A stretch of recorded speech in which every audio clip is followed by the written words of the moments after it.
Amen. Amen.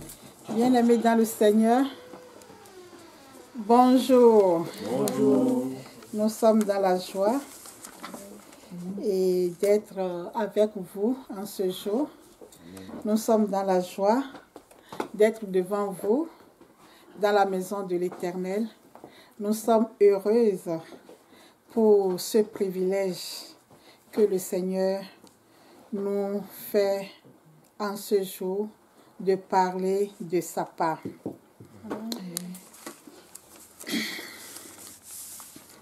Bien-aimés dans le Seigneur, nous allons parler sur le thème « Comment marcher avec Dieu ». Comment marcher avec Dieu. Bien-aimés dans le Seigneur, si on pose cette question, comment marcher avec Dieu, nous allons nous dire, nous sommes là, nous marchons toujours avec lui. Mais il y a des choses que le Seigneur veut nous apprendre par rapport à la marche avec lui. Parce que, comme nous le savons, la marche avec l'Éternel n'est pas facile. Depuis le jour où tu as donné ta vie au Seigneur, tu as décidé de faire la volonté de Dieu, de recevoir le Seigneur dans ta vie, de le prendre comme ton Seigneur et Sauveur, tu dois aussi savoir que le jour-là même, le diable a livré un combat, une bataille contre toi. Et cela ne sera pas facile si tu ne demeures pas ferme dans ta décision de marcher avec le Seigneur. Cela ne te sera pas facile. Bien-aimé dans le Seigneur, pour marcher avec le Seigneur, pour marcher avec Dieu, il y a des règles et il y a des consignes à suivre et à respecter. Dans la Bible, plusieurs personnes ont marché avec le Seigneur avant nous. Nous avons des aînés dans la foi qui ont marché avec le Seigneur, l'Éternel des armées avant nous. Et nous avons des exemples dans l'Ancien Testament ainsi que dans le Nouveau Testament. Marcher avec Dieu n'est pas quelque chose qui se dit seulement de la bouche, qui se chante seulement de la bouche, mais c'est quelque chose qui se vit et qui se pratique chaque jour au quotidien. C'est quelque chose dont on prend soin au quotidien. C'est quelque chose qu'on renouvelle chaque jour. En tant que créature de Dieu, nous devons et nous avons le devoir de marcher avec notre Créateur. Si nous voulons la réussite et si nous voulons la victoire sur nos ennemis, ou si nous voulons expérimenter la gloire de Dieu dans notre vie. Dans nos projets, dans nos études, nous avons le devoir de marcher avec le Seigneur. Si nous voulons la victoire dans notre vie de tous les jours, bien-aimés, nous avons le devoir de marcher avec le Seigneur et d'en prendre soin de cette marche. Bien-aimés dans le Seigneur, est-ce que tu sais que marcher avec le Seigneur est une grâce? C'est un privilège. Cela n'est pas donné à tout le monde. Car il y a d'autres qui sont en train d'errer là dehors. Il y a d'autres qui sont en train de mourir sans rencontrer le Seigneur, sans avoir la grâce de marcher, ne serait-ce que 5 minutes, une journée avec le Seigneur. Imaginez le malheur. Imagine-toi un peu en train de marcher avec le roi des rois. C'est pour cela que je disais tout à l'heure que c'est une grâce, que c'est un privilège que le Seigneur nous fait. Je suis là, je marche avec le roi des rois à côté, je suis à côté, nous marchons dans la rue. C'est une grâce. Déjà, aller saluer un président, même un ministre, c'est déjà quelque chose de très grand. À plus forte raison, le roi des rois. Je suis en train d'imaginer, quand je préparais ce message, je suis arrivée à ce niveau, quand l'Esprit de Dieu m'inspirait, j'ai dit, moi-même là, en train de marcher avec le roi des rois. Ce n'est pas le roi, mais le roi des rois. Ah là, c'est fort. Donc, imaginons un peu, nous sommes des enfants, des filles, des fils du roi des rois, l'Éternel des armées. N'est-ce pas merveilleux? Amen. Voilà. Nous sommes bien heureux si nous choisissons de le faire. Parce que le Seigneur ne force pas la main à qui que ce soit. Nous devons le choisir, nous devons choisir de le faire. Nous allons voir quelques cas dans la parole de Dieu. Nous allons voir quelques cas dans la parole de Dieu et nous allons commencer par le cas de Enoch. Nous allons, c'est dans le livre de Genèse 5. Genèse 5, 22 à 24. C'est le cas d'Enoch, un aîné dans la foi, un père dans la foi qui a marché avec le Seigneur et qui n'a pas regretté. Nous allons voir son cas. Genèse 5, 22 à 24. Nous lisons la parole de Dieu. Enoch, après la naissance de Méthushélah, marcha avec Dieu 300 ans, et il engendra des fils et des filles. Tous les jours d'Enoch furent de 365 ans. Enoch marcha avec Dieu, puis il ne fut plus, parce que Dieu le prit. Amen. Amen. Bien-aimés dans le Seigneur, nous avons entendu la parole de Dieu. Enoch marcha avec le Seigneur pendant plus de 360 ans. Plus. 365 ans. Voilà. Il a fait 365 ans. Il a été rassasié vraiment de jours.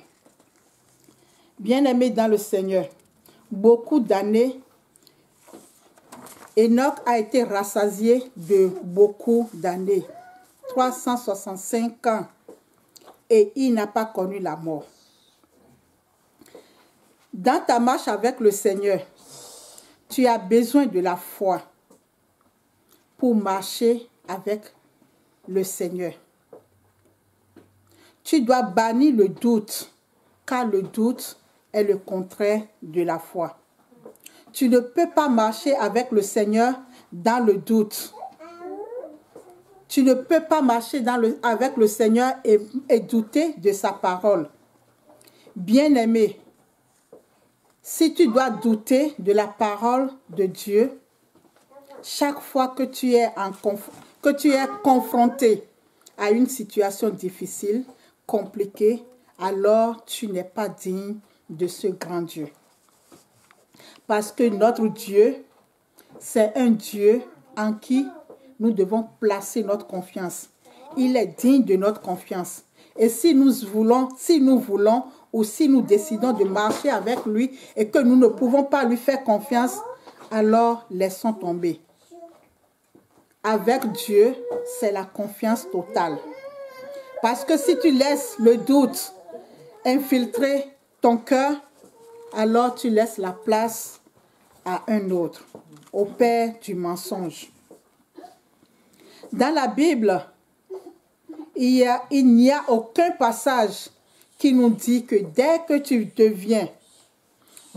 viens au Seigneur ou dès que tu deviens un enfant de Dieu, que tout est facile, que tu n'auras plus de complications ou que tout doit rouler comme sur des roulettes.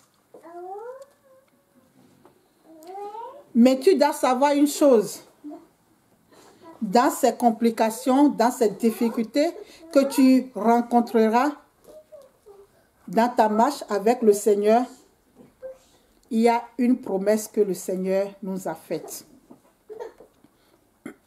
Le Seigneur nous a fait cette promesse. Dès que tu lui donnes ta vie et que tu commences à marcher avec lui, que les difficultés, ça ne manquera pas, ne manqueront pas. Mais sa parole nous dit que le malheur atteint souvent le juste, mais l'Éternel l'en délivre toujours. Ça, c'est la parole de Dieu. Ça, c'est une promesse que le Seigneur nous fait. C'est une promesse qui vient de la part, de la bouche de l'Éternel lui-même. Il dit, le malheur atteint souvent le juste, mais l'Éternel l'en délivre toujours. Tu entends cette parole, mais je ne sais pas si tu la comprends souvent. Le malheur atteint souvent. Donc, ça veut dire que le malheur ne va pas manquer. Ça va t'atteindre, mais tu dois avoir confiance dans la parole de l'Éternel qui dit « Mais l'Éternel l'en délivre toujours ». Et cette parole se trouve dans Psaume 34, 19 à 20. Nous pouvons le lire à la maison quand nous sommes confrontés à des situations compliquées. Nous pouvons relire ce texte pour affermir notre foi dans le Seigneur ou pour affermir notre marche avec le Seigneur. Bien-aimés dans le Seigneur, j'étais en train de parler de la foi. Dans ta marche avec l'Éternel, tu dois avoir la foi. Tu dois avoir confiance. Tu dois te confier vraiment aveuglément à l'Éternel. Et nous allons voir l'exemple d'Abraham qui a mis toute sa confiance, toute sa foi en l'Éternel. Tu dois être déterminé dans ta marche avec le Seigneur. Bien-aimé dans le Seigneur, tu ne peux pas marcher avec le Seigneur si tu n'es pas déterminé. Tu dois te fixer des limites. Tu dois savoir ce que tu as à faire ou ce que tu n'as pas à faire. Tu dois te mettre des limites et être déterminé vraiment. Nous allons voir cet exemple dans Daniel 3, versets 16 à 18. Bien-aimés dans le Seigneur, Daniel et ses compagnons ont fait preuve d'une détermination et d'une foi ferme, sans faille, dans leur marche avec le Seigneur. Daniel 3, versets 16 à 18. Shadrach, Meshach et Abed-Nego répliquèrent au roi Nebuchadnezzar. Nous n'avons pas choisi de te répondre là-dessus. Voici notre Dieu que nous servons peut nous délivrer de la fournaise ardente, et il nous délivrera de ta main, ô roi. Sinon, sache, ô roi, que nous ne servirons pas tes dieux, et que nous n'adorerons pas la statue d'or que tu as élevée. Amen. Amen. Amen. Amen. Bien-aimés dans le Seigneur, il faut avoir l'audace de la foi pour parler ainsi à un roi. Il y a audace et audace, mais là, c'est l'audace de la foi. Parce que Daniel et ses compagnons, ils savent en qui ils ont placé leur foi. Ils savent en qui ils ont placé leur confiance. Comme Daniel et ses compagnons, as-tu une vie d'adoration et de prière? Sans cela, ta marche avec le Seigneur sera une marche bancale. Tu dois avoir une vie d'adoration et de prière. Et c'est cela qui a amené les jaloux et le roi à envoyer Daniel et ses compagnons dans la fournaise. Parce qu'ils avaient, malgré qu'ils étaient sur une terre étrangère, ils n'ont pas oublié leur Dieu. Ils n'ont pas oublié le Dieu que leurs pères ont servi, ont adoré. Eux-mêmes, ils ont continué. Même étant sur une terre étrangère, ils ont continué à adorer ce Dieu, à prier ce Dieu et à rester vraiment dans l'adoration à ce Dieu. Bien-aimé dans le Seigneur, quand tu décides de marcher avec Dieu, il y aura les jaloux, il y aura des rapporteurs, il y aura des méchants, il y aura des menaces de mort, il y aura la fournaise, il y aura des serviteurs de Baal qui vont te persécuter. Parce que Daniel et ses compagnons, ce sont des enfants de Dieu comme toi et moi. Ils ont décidé de marcher avec l'Éternel des armées. Mais cela n'a pas empêché cette persécution. Donc tu ne dois pas être sans savoir que ta marche avec le Seigneur, c'est pas bon. J'ai décidé de marcher avec le Seigneur. Bon, c'est fini. Je suis là, je suis une princesse. J'ai tout à ma portée. Oui, tu as tout à ta portée. Mais il y a aussi des combats à mener. Tu dois le savoir. Et pour finir, tu dois savoir que même dans ces combats, tu ne vas pas au combat seul. Parce que l'Éternel des armées est ton Père. Et c'est lui qui va au combat avec toi. Et c'est lui qui fait même ce combat à ta place. Et le combat, il est gagné d'avance. Donc c'est ça que tu dois vraiment graver au plus profond de ton cœur et marcher avec cela tous les jours de ta vie, dans ta vie chrétienne. Bien-aimé dans le Seigneur, voilà ce que le Seigneur peut accomplir. Même comme ils ont rapporté, les persécutions sont là, le combat s'est levé. Daniel et ses compagnons n'ont pas fléchi les genoux. Ils n'ont pas renié le Seigneur. Ils n'ont pas mis leur marche avec l'Éternel à côté pour dire, ah maintenant, comme c'est comme ça, on n'est pas chez nous, on est sur une terre étrangère, bon, on est sous et le roi babylonien, qu'est-ce qu'on fait? Non, on se soumet, on ne peut rien faire. On n'est pas dans notre pays ici pour adorer Dieu. Il n'y a même pas Dieu ici. Il n'y a que les statues. Qu'est-ce qu'on fait? On adore les statues aussi. Mais non, ils n'ont pas fait ça.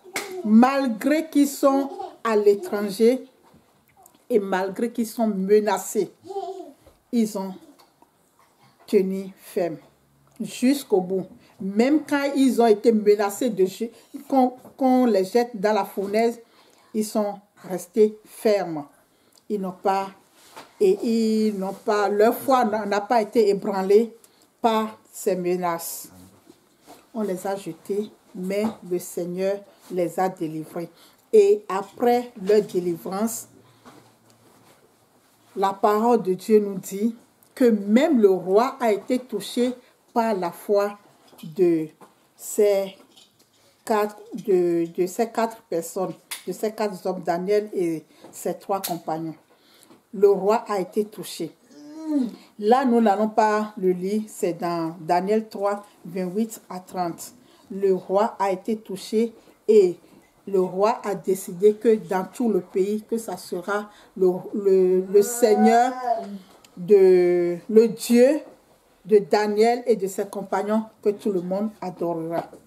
Bien-aimé dans le Seigneur, quand tu te tiens ferme, quand tu décides de tenir ferme dans ta marche avec le Seigneur, non seulement tu te fais du bien, tu bénéficies des privilèges de Dieu, mais par ta marche, mais par ta fermeté, tu permet au Seigneur de toucher aussi le cœur d'autres personnes.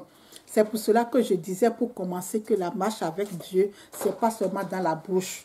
Ce n'est pas seulement dans les chansons. Ce n'est pas seulement non, je suis enfant de Dieu, c'est fini, point.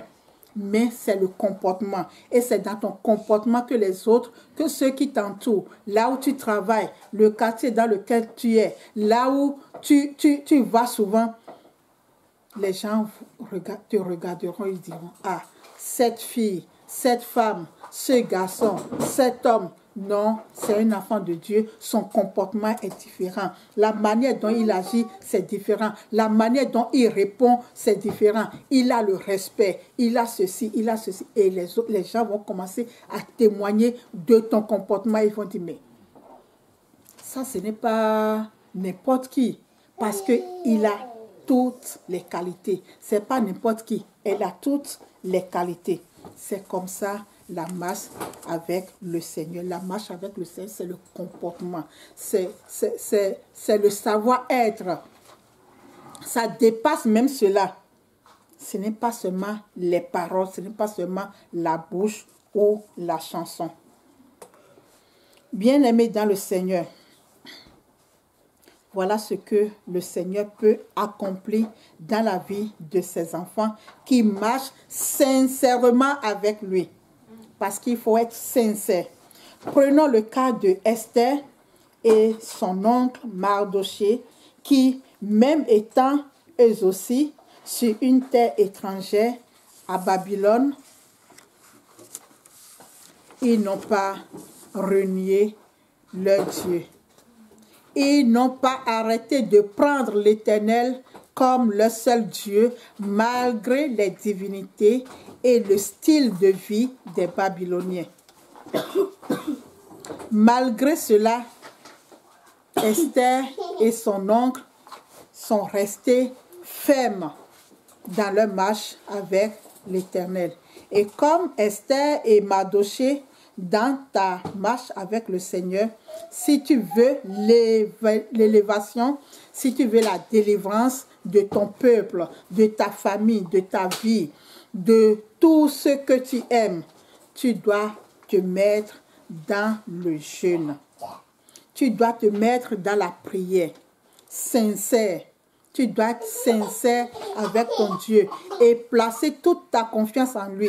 Parce que si tu le fais, même si tu jeûnes, même tu pries, même, et que tu n'as pas confiance, ta prière n'aura pas d'effet. Donc c'est la confiance, la foi.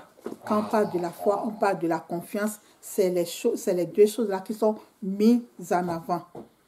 Tu dois avoir la confiance, tu as la foi. À cela, tu ajoutes la prière, le jeûne et tous les autres. Et tu verras l'efficacité de ta prière. L'élévation, cela dépendra de toi. Tu ne vas pas croiser les bras. Oh non, comme il y a Aman qui s'est levé là, comme il y a un homme qui s'est levé contre moi dans mon lieu de service là. Non, c'est pas bon. Tu commences à trembler, tu commences à faire ceci. Non, ça ne doit pas être ça. Tu dois te prendre au sérieux. Tu te reprends vraiment comme une princesse devant le Seigneur. Tu décides de ce que tu dois faire. Tu ne dois pas baisser les bras devant les persécutions. Tu ne dois pas baisser les bras devant un Aman. Tu dois te lever dans la prière et savoir que tu as l'Éternel des armées à tes côtés. Et faire le combat pour l'élévation, pour la délivrance de ta famille.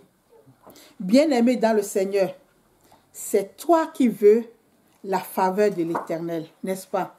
Nous tous, nous voulons la faveur de l'Éternel. Nous voulons que le Seigneur nous élève. Nous voulons que le Seigneur nous délivre. Nous voulons que le Seigneur nous donne ceci, nous fasse ceci. Mais pourquoi nous ne pouvons pas nous priver une journée, 2 jours, 3 jours pour nous humilier devant le Seigneur? Esther l'a fait. Esther, c'est une femme comme toi et moi. C'est un enfant de Dieu comme toi et moi. Elle l'a fait avec son oncle pour délivrer tout un peuple. Voyons un peu l'importance des actes que nous posons. Si nous les posons sincèrement, nous verrons les œuvres de cela. Mais si nous les posons avec l'hypocrisie, avec m'as-tu vu, ah, je vais jeûner, il faut que tout le monde soit au courant que je suis en train de jeûner, je vais faire ceci, je vais prier, ah non, Seigneur, c'est à travers moi que tu dois délivrer ma famille et tout et tout. Quand on est zélé comme ça, on montre à tout le monde. Non, tu as déjà ta récompense de ta temps. C'est en ce moment que ta famille même endurcit son cœur. Mais tu dois le faire dans l'humilité. Tu dois le faire, ça doit être dans le secret, dans l'intimité avec ton Dieu. Je ne crois pas que tout le peuple était au courant quand Mardochée et Esther étaient en train de parler entre eux, la façon dont ils doivent jeûner, la façon dont ils doivent prendre l'affaire, le combat. Mais non, mais c'est après que les choses ont été dévoilées. Donc, tu dois avoir ton programme pour être dans l'intimité avec ton Dieu. Pour affermir ta marche avec l'Éternel. Pour affermir ta marche avec Dieu. C'est toi qui veux les choses, mais c'est toi qui ne peux pas te passer de la nourriture. C'est grave.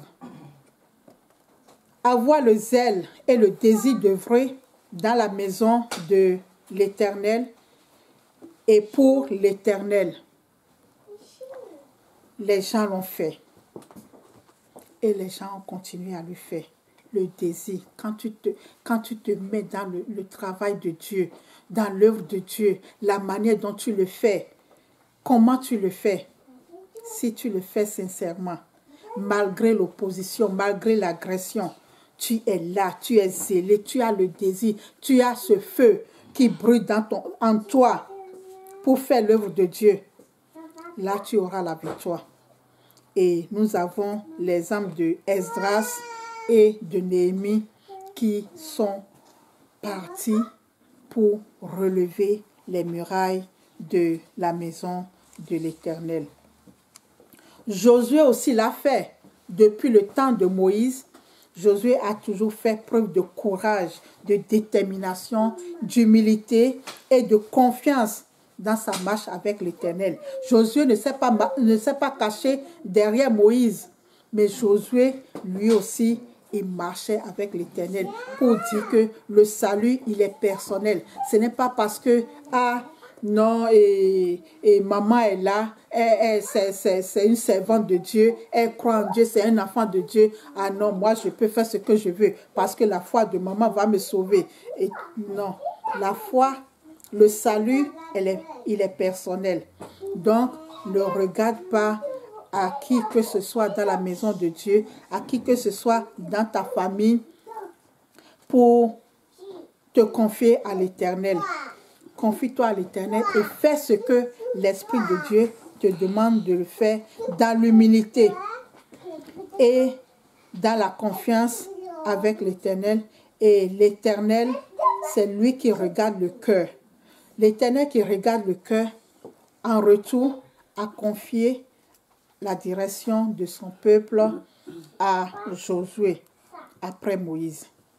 Comme Joseph, avoir de la haine pour le péché, pour la fornication, l'adultère, l'impudicité, avoir la connaissance qui vient de l'Éternel, l'amour de ses frères et sœurs pour être élevés même étant dans un pays étranger.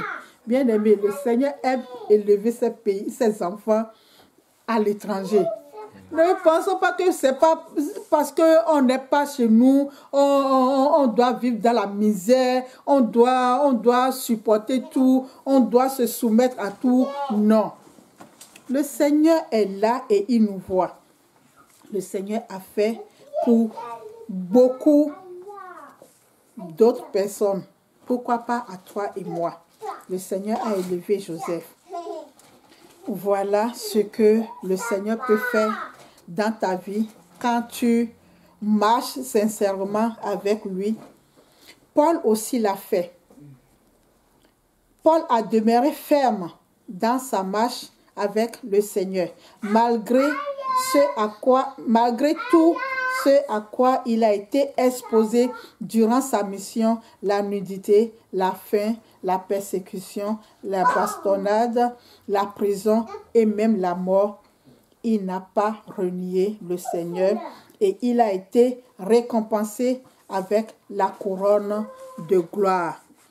Le but de chacun de nous, ce que nous poursuivons, c'est la couronne que un jour le Seigneur puisse nous donner, nous accorder la grâce de porter cette couronne. C'est pour cela que nous nous levons tous les jours, nous sommes dans la prière, nous nous levons tous les jours, nous nous efforçons de faire la volonté de Dieu, de rester obéissants à l'Éternel.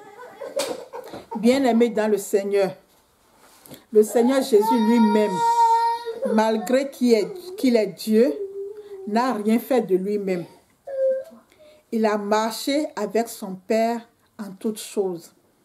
Il a été exposé à toutes sortes de méchanceté et de haine venant des hommes, même des prêtres, des maîtres de la loi. Et il a été livré à la mort pour toi et moi. Tout ça là parce que il veut faire la volonté de son Père. Il a marché avec le Seigneur pour que toi et moi, nous ayons la vie. Et cela l'a conduit à la mort. Bien-aimés dans le Seigneur, la marche avec le Seigneur est jonchée de toutes sortes de souffrances, de persécutions et de situations compliquées. Mais tu dois tenir ferme.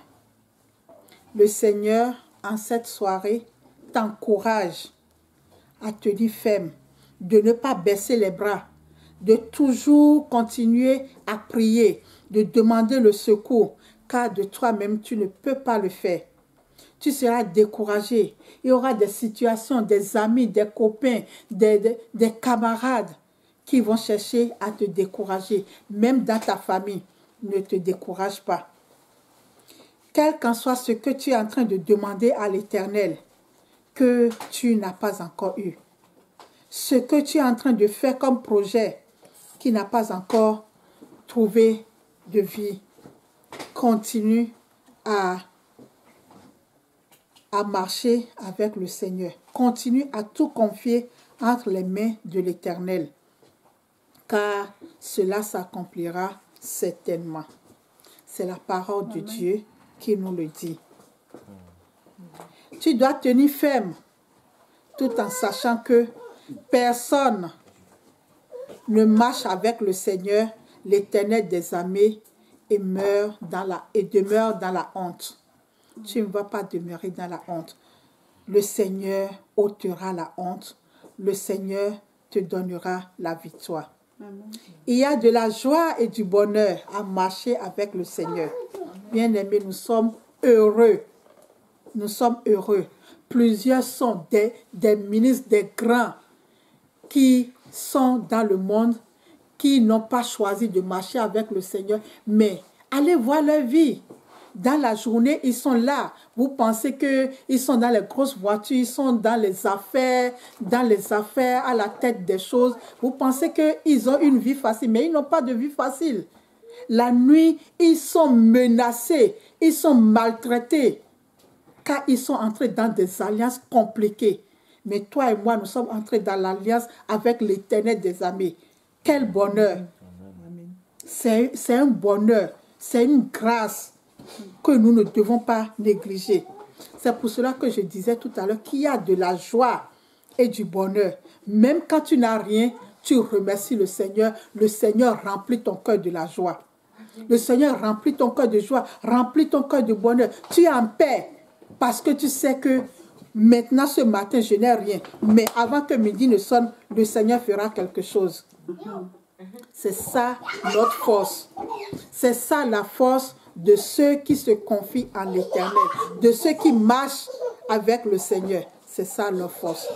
Bien-aimés dans le Seigneur, nous avons besoin de nous réexaminer dans l'humilité devant le Seigneur, de revoir notre marche avec lui, s'il y a quelque chose à refaire, s'il y a quelque chose à reprendre, s'il y a quelque chose à ajouter, ou s'il y a quelque chose à ôter carrément, faisons-le dans l'humilité devant le Seigneur. Ainsi, nous verrons la main et la gloire de Dieu se manifester dans notre vie. Et nous prospérerons à tous égards. Pour finir, nous revenons à la parole de Dieu. Méditons la parole de Dieu jour et nuit. Revenons à la parole de Dieu. Si nous avons vraiment décidé de marcher avec l'Éternel, revenons à la parole de Dieu. Car dans Josué 1, verset 8 à 9, le Seigneur nous dit quelque chose. Et j'aimerais bien qu'on lise ce passage. Nous devons revenir à la parole de Dieu. Si nous voulons prospérer, si nous voulons avoir de l'élévation en toutes choses, nous devons revenir à la parole de Dieu. Josué 1, verset 8 à 9. Josué 1, verset 8 à 9. Que ce livre de la loi ne s'éloigne point de ta bouche. Médite-le jour et nuit pour agir fidèlement selon tout ce qui est écrit. Car c'est alors que tu auras du succès dans tes entreprises, c'est alors que tu réussiras. Ne t'ai-je pas donné cet ordre? Fortifie-toi et prends courage. Ne t'effraie point et ne t'épouvante point. Car l'Éternel, ton Dieu, est avec toi dans tout ce que tu entreprendras. Amen. Amen. Amen. L'Éternel, ton Dieu, est avec toi dans tout ce que tu entreprendras. Médite la parole de Dieu jour et nuit. Et tu prospéreras dans tout ce que tu entreprends. Voilà ce que la parole de Dieu nous dit. Et nous sommes à la fin. C'est le passage que le Seigneur nous donne pour clôturer. Restons fermes et méditons la parole de Dieu nuit et jour. C'est en méditant la parole de Dieu que nous saurons si nous sommes toujours dans la marche avec le Seigneur ou si nous sommes déjà passés à côté. C'est en méditant la parole de Dieu que nous saurons que s'il y a quelque chose à ajouter à ce que nous sommes en train de faire avec Dieu ou s'il y a quelque chose à ôter. C'est en méditant la parole de Dieu que nous allons progresser en toutes choses. Que le Seigneur bénisse sa parole dans nos cœurs. Amen. Amen. Amen.